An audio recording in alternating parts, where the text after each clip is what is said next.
Update দি রবিবার পর্যন্ত দক্ষিণবঙ্গে ভারী বৃষ্টি, দুই বঙ্গে কালবৈশাখীর সম্ভাবনা রয়েছে। দক্ষিণবঙ্গে সোমবার থেকে আকাশ পরিষ্কার, বাড়বে তাপমাত্রা। বুধবার পর্যন্ত উত্তরবঙ্গে চলবে বৃষ্টি, জানালো আলিপুর আবহাওয়া দফতর।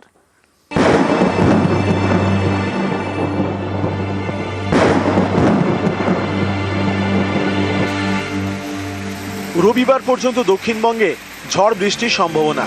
50 থেকে 60 কিলোমিটার বেগে বইবে দমকা হাওয়া। দক্ষিণবঙ্গে শিলাবৃষ্টির পূর্বাভাস। দক্ষিণবঙ্গের প্রায় সব জেলায় বৃষ্টি। রবিবার 30 থেকে 40 কিলোমিটার গতিতে বইবে দমকা হাওয়া। বৃষ্টি হতে পারে ঝাড়গ্রাম, পূর্ব মেদিনীপুর, পশ্চিম মেদিনীপুর ও দক্ষিণ 24 পরগনায়। দক্ষিণবঙ্গের বাকি জেলাগুলোতে থাকবে মেঘলা আকাশ। সোমবার থেকে কমবে বৃষ্টি, বাড়বে তাপমাত্রা। শুক্রবার থেকে ফের বৃষ্টি দক্ষিণের জেলাগুলিতে। দক্ষিণবঙ্গের সব জেলাগুলিতেই হালকা থেকে মাঝারি ধরনের বৃষ্টিপাতের সম্ভাবনা থাকছে, বজ্রবিদ্যুৎ সহ, সাথে দমকা হাওয়া। দু এক জায়গায় শিলাবৃষ্টিরও সম্ভাবনা থাকছে। প্রভাব বেশি থাকার সম্ভাবনা রয়েছে মেনলি পূর্ব পশ্চিম বর্ধমান, বীরভূম, মুর্শিদাবাদ, নদিয়া, সেই সাথে পুরুলিয়া, বাঁকুড়া, পশ্চিম মেদিনীপুর, হুগলি।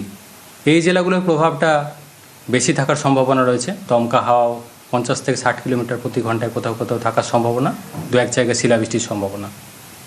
অন্যান্য জেলাগুলোতেও বৃষ্টিপাত থাকবে, বজ্রবিদ্যুৎ সহ।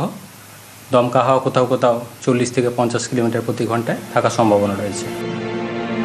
দক্ষিণবঙ্গের পাশাপাশি ভারী বৃষ্টি উত্তরবঙ্গেও। বুধবার পর্যন্ত চলবে বৃষ্টি। উত্তরের 5 জেলায় বজ্রবিদ্যুৎ সহ ঝড় বৃষ্টির সম্ভাবনা। চলবে কালবৈশাখী ও শিলাবৃষ্টি।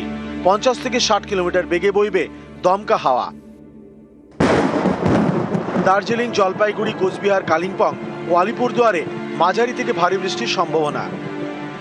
উত্তরের 5টা জেলাতেই, অর্থাৎ দার্জিলিং, কালিম্পং, জলপাইগুড়ি, কোচবিহার, আলিপুরদুয়ার, এই জেলাগুলোর প্রভাব বেশি থাকার সম্ভাবনা রয়েছে বৃষ্টিপাতের পরিমাণ হিসাবে। দু এক জায়গায় ভারী থেকে অতি ভারী বৃষ্টির সম্ভাবনা থাকছে, শিলাবৃষ্টিরও সম্ভাবনা থাকছে। উত্তরবঙ্গের অন্যান্য জেলাগুলো যেমন মালদা, উত্তর দক্ষিণ দিনাজপুর, এই জেলাগুলোতেও বজ্রবিদ্যুৎ সহ দমকা হাওয়া কোথাও কোথাও 50 থেকে 60 কিলোমিটার প্রতি ঘন্টায় থাকার সম্ভাবনা রয়েছে। আগামী বুধবার পর্যন্ত একই রকম আবহাওয়া থাকবে বলে জানিয়েছে আলিপুর আবহাওয়া দপ্তর। 26 তারিখ পর্যন্ত মেনলি স্থানীয়ভাবে হালকা ধরনের বা বিক্ষিপ্ত বৃষ্টি, বিশেষ করে উত্তরবঙ্গের উত্তরের জেলাগুলো কন্টিনিউ করবে। তবে একটানা নয়, মেনলি স্থানীয় ধরনের বা বিক্ষিপ্ত ধরনের বৃষ্টি থাকবে। তারপর কলকাতা থেকে বিশ্বজিৎ সাহা, নিউজ 18 বাংলা।